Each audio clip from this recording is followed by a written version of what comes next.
So imagine this. A random guy shows up one day claiming to be your missing son, the one who vanished years ago, the one whose face you memorized. And your whole family is like, oh my God, he's back. Except, he's not. He's actually a 23-year-old Frenchman who somehow convinced the FBI, Spain, and your family that he was a 16-year-old American boy. Yeah, let me explain. So, the guy at the center of this chaos is named Frédéric Bourdin. He's from France. He grew up rough, lonely, always running away, always pretending to be somebody else. And this dude has a talent, like a scary level talent. He can become anyone. New accents, new names, new backstories, fake trauma, fake memories. He's like the world's most dangerous theater kid. And he uses this talent to impersonate missing children. Yes, missing children. So Frédéric spends years bouncing between countries. He shows up in orphanages, group homes, social services offices, claiming to be a lost kid from wherever he happened to be that morning. Spain, he's a Spanish teen. Germany, he's a German runaway. France, he's a French child abuse victim. And because he looks young, like weirdly young for his age, he keeps getting away with it.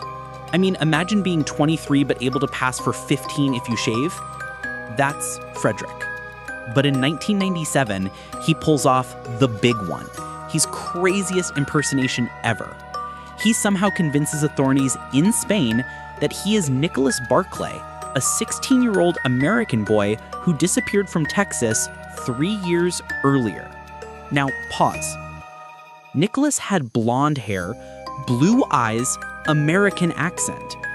Frédéric has brown hair, brown eyes, French accent. So, how?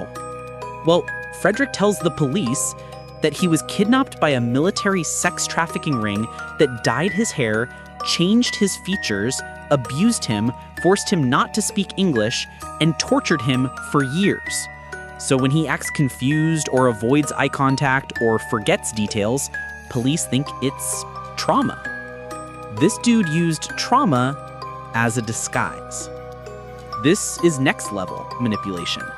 So the authorities call Nicholas's family and they fly to Spain. And here's the insane part. The family accepts him as their son. They hug him, cry over him, take him home.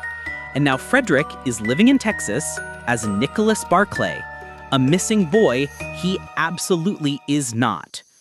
He goes to school, lives in Nicholas's room, wears his clothes, uses his name, eats dinner with the family every night. He has successfully replaced a missing kid. And everyone believes him.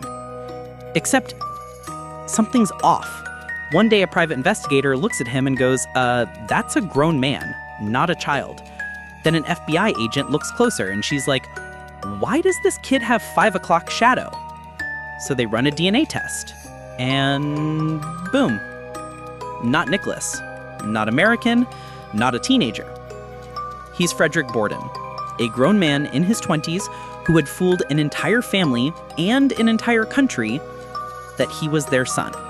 He gets arrested, and investigators learn that he's done this over and over and over again. Dozens of identities, dozens of missing children, dozens of traumatized families. He becomes known as the Chameleon, one of the most disturbing imposters in history. Now, here's the part that turns this case from insane to what even is reality. After the truth comes out, Frédéric claims that the family knew he wasn't Nicholas, and that they accepted him anyway because they were hiding something. He suggests Nicholas may have been harmed by someone in the family. Is it true? No one knows. Nicholas Barclay has still never been found, and Frédéric, he goes to prison, gets out, and goes right back to impersonating people. He did it again in France, and again in another city. He just cannot stop. And that is the insane true crime story of the man who pretended to be missing children and convinced entire families and the FBI that he was their son. One of the craziest identity fraud cases ever recorded. If you want more stories even wilder than this, like the man who lived 7 lives at once or the woman who faked 20 identities, just say the word.